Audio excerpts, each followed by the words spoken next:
Nós vamos conversar com a doutoranda em História Econômica da USP, presidenta da Associação Nacional de Pós-Graduandos, ANPG, Flávia Calé. Bom dia, Flávia. Bom dia, tudo bem? Tudo certo. O que não anda muito bem aqui no Brasil, Flávia, é o quadro da nossa educação e da nossa ciência também. Ontem, pelo menos 52 pesquisadores ligados à coordenação de aperfeiçoamento de pessoal do ensino superior, a CAPES, informaram que estão apresentando uma renúncia coletiva de suas funções na diretoria de avaliação do órgão, o que é a segunda demissão em massa em um órgão importante da educação federal brasileira em menos de um mês. Antes nós tivemos o episódio também envolvendo o INEP. Como é que você vê mais essa manifestação, né, de pessoas ligadas à CAPES, ligadas à educação e à ciência brasileira, Flávia?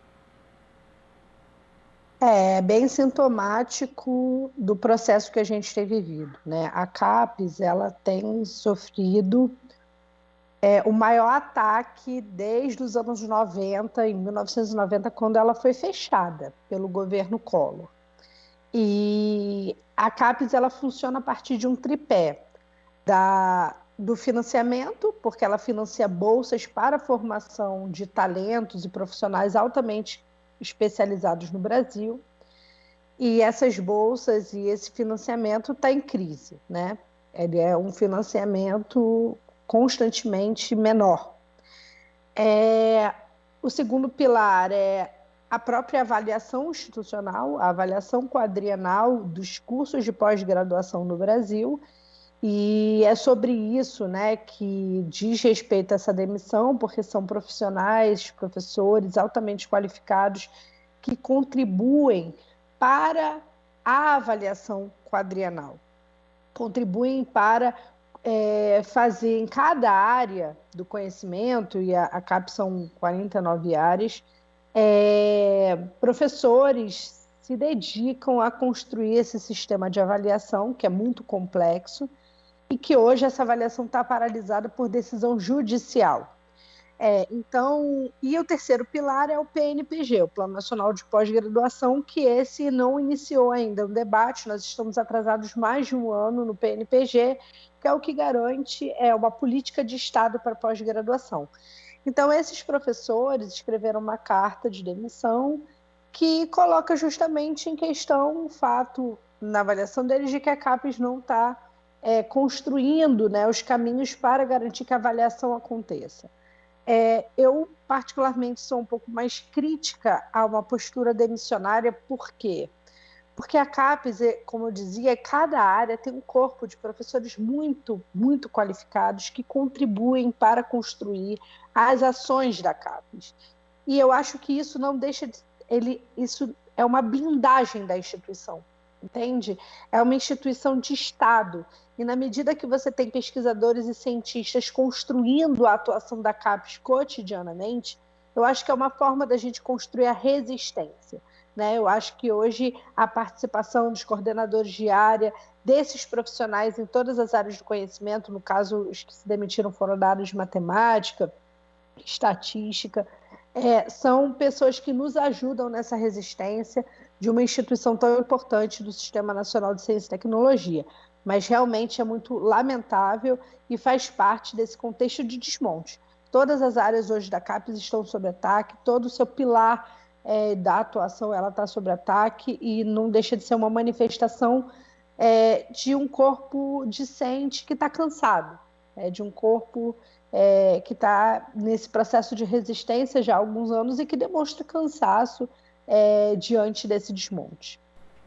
Agora, esse episódio diz respeito à área de avaliação da CAPES, mas como você mesmo já disse, não se resume só a isso, os ataques que têm sido feitos contra a instituição. E nem todo mundo sabe como a CAPES funciona e o seu papel. Então eu vou pedir, Flávia, que você fale a respeito da importância dessa agência para a pós-graduação e também para a educação e para a ciência brasileiras. Nós temos um Sistema Nacional de Ciência e Tecnologia, constituído desde os anos 50, né, que veio se constituindo a partir dos anos 50, com a organização da comunidade científica. A CAPES, ela diz respeito à pós-graduação, ela cuida do financiamento e das políticas da pós-graduação brasileira. E por que a pós-graduação é importante? Porque 90% da produção científica nacional ela se dá vinculada à pós-graduação. É a pós-graduação que produz conhecimento, pesquisa científica, que é responsável pela formação de novas gerações de pesquisadores e de profissionais altamente especializados numa economia de conhecimento cada vez mais que cada vez mais se transforma, né? Uma mudança produtiva no mundo, catalisada e acelerada pela Covid, mas que tem como ensejo a revolução tecnológica.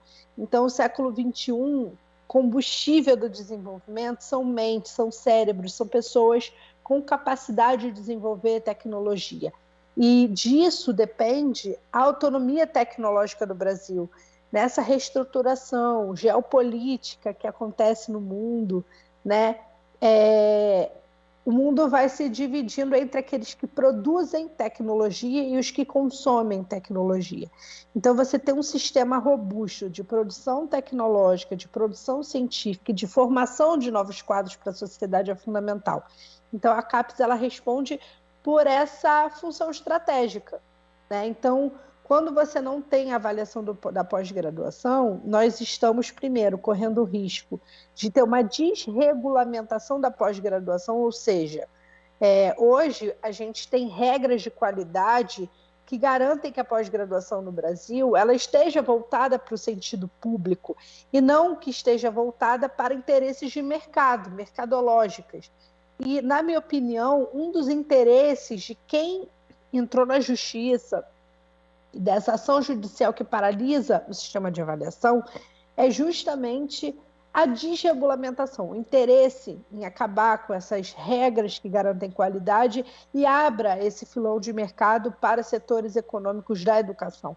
Então, é um processo complexo, nós temos acompanhado cotidianamente isso, exige um grau grande de resiliência para construir essa resistência, mas a CAPES, por ser um órgão de Estado, tem instrumentos para essa resistência. O fato da comunidade científica e acadêmica terem grande participação nas decisões da agência e construírem esse cotidiano da agência, das principais tarefas da agência, que é a avaliação, é fundamental. Então, eu acredito que a gente tem que ter um pouco mais de paciência, né? No sentido de que a gente precisa esperar chegar a 22, construir essa resistência. Hoje, a nossa pauta, né, é que a avaliação ela recomece imediatamente. A nossa pressão é para que a CAPES tome todas as medidas judiciais para que essa avaliação seja retomada, para que a gente não desagregue a comunidade acadêmica, para que a gente não desregulamente a pós-graduação.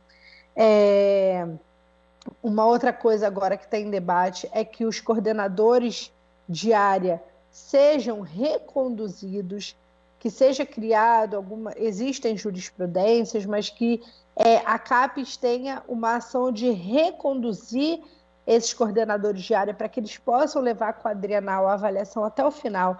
Uma das questões da não realização da avaliação quadrienal, além da desregulamentação e do enfraquecimento do sistema de pós-graduação, é a possibilidade de um apagão de dados na pós-graduação. Assim como é o desmonte do INEP. O desmonte do INEP gera um apagão de dados na educação. E se a gente tem um prejuízo da avaliação não acontecer, nós podemos ter também um apagão da pós-graduação, né? E acho que é deliberado. Esse apagão do conhecimento no Brasil ele é deliberado, porque não se quer construir um diagnóstico, não se quer construir, dar visibilidade ao Brasil real das políticas do Bolsonaro.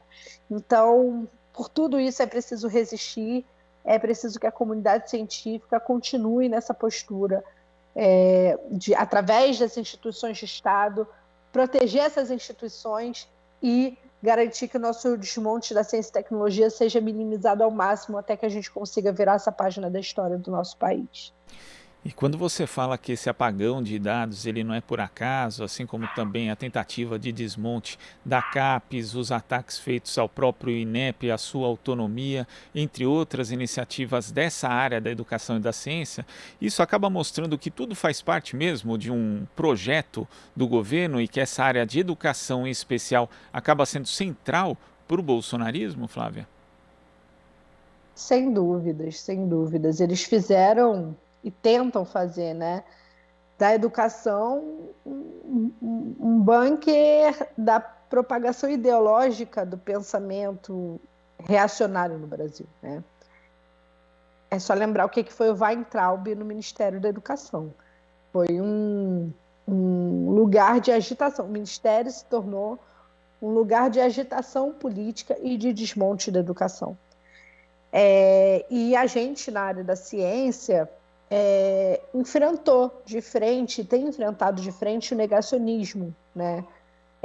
Que é um negacionismo científico, mas ele é um negacionismo econômico, quando não aceita discutir as bases, né, as bases fiscalistas das decisões econômicas. É um negacionismo de dimensões profundas, né? É uma ideologia que busca, na verdade, dar subsídio para o desmonte do Estado, né? Então, a ciência tem sido um lugar de resistência, é um lugar de luzes, é um lugar que descortina, né, esses mitos e essas mentiras, e essa rede de mentiras que é criada cotidianamente no Brasil, e foi responsável por enfrentar, acredito, esse genocídio que aconteceu em relação à pandemia, né? A pandemia, quem reagiu no Brasil foram as instituições de Estado, as universidades, as instituições, institutos de pesquisa e o SUS, né? Se não fosse esse tripé e os governadores depois, nós não teríamos condição teríamos muito mais mortes. O Brasil tem 4 vezes mais mortes do que a média mundial. Então, esse genocídio teria sido muito maior se não fosse essas instituições enfrentarem de frente a agitação política de extrema-direita, a agitação política negacionista do governo Bolsonaro. Então, nós, alunos, professores, pesquisadores no Brasil, viramos inimigos, né? Inimigos. E existem diversos aspectos, né, negativos diante dessas iniciativas por parte do governo, e a Rede Brasileira de Mulheres Cientistas alerta que desde o início da pandemia de Covid-19 as produções científicas de mulheres caíram, né? Isso porque são pesquisadores que dividem o trabalho científico com doméstico, com dupla, tripla, muitas vezes até quádrupla jornada de trabalho.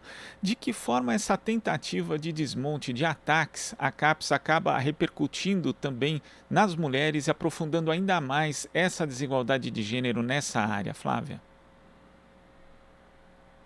Eu sou uma prova viva aí, né, dessa dificuldade das mulheres na academia, né? Existe um estudo do Parenting Science, que é base dessa declaração da Rede de Mulheres Cientistas, que foi, inclusive, publicada na Nature recentemente, que aponta que a pandemia reduziu a produtividade não geral. Existe uma redução geral de produtividade, existe uma discussão que é mundial sobre o que vai acontecer com os currículos dos pesquisadores e pesquisadoras em 2020 e 2021, né? Esse também é alvo de debate, por exemplo, da avaliação quadrienal da CAPES. Mas esse estudo aponta que as mulheres negras e as mulheres mães, negras ou brancas, e brancas, foram as que mais tiveram prejuízos de produtividade nesse contexto da pandemia, porque realmente você virou o lugar, a casa, ela virou o lugar do trabalho, né? E o lugar onde tudo acontece, né? Da sua função doméstica, das suas atribuições da parentalidade, né? Então, é impossível. Eu tive 2 filhos no mestrado, meu mestrado foi arrastado, foi muito difícil chegar até o final. Muitas vezes a gente se vê na situação de que isso não é para mim. Ser pesquisadora não é para mim, né? E, na verdade, o que a gente tem é a ausência de políticas públicas que consigam atenuar essas paredes de vidro que impedem as mulheres de progredir. São paredes de vidro que a gente encontra a vida inteira, né? A pandemia ela só escancarou isso, ela só evidenciou isso mais, né? E tornou isso mais sistêmico, isso virou um padrão, né? Então, ter essa consciência é importante. E a CAPES poderia, a essa altura do campeonato, estar criando políticas para atenuar esse processo.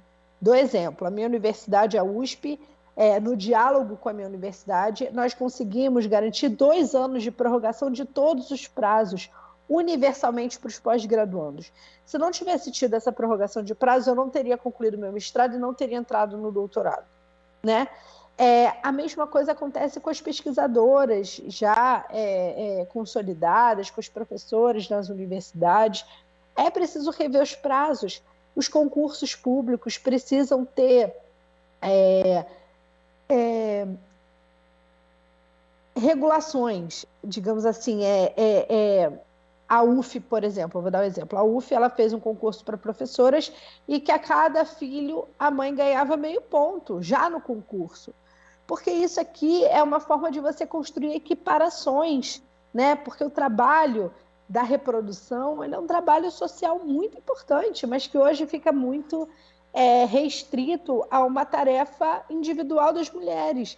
Não é uma tarefa coletiva da sociedade. Então, nós poderíamos ter linhas de financiamento específicas para as mães, com prazos diferentes, com prazos mais alargados. Então, são políticas que poderiam ser criadas e poderiam ser geradas. Algumas a gente conseguiu implementar na USP, pelo diálogo que nós construímos com a universidade. Então, a universidade fez o Pai e Mãe, que é um programa de auxílio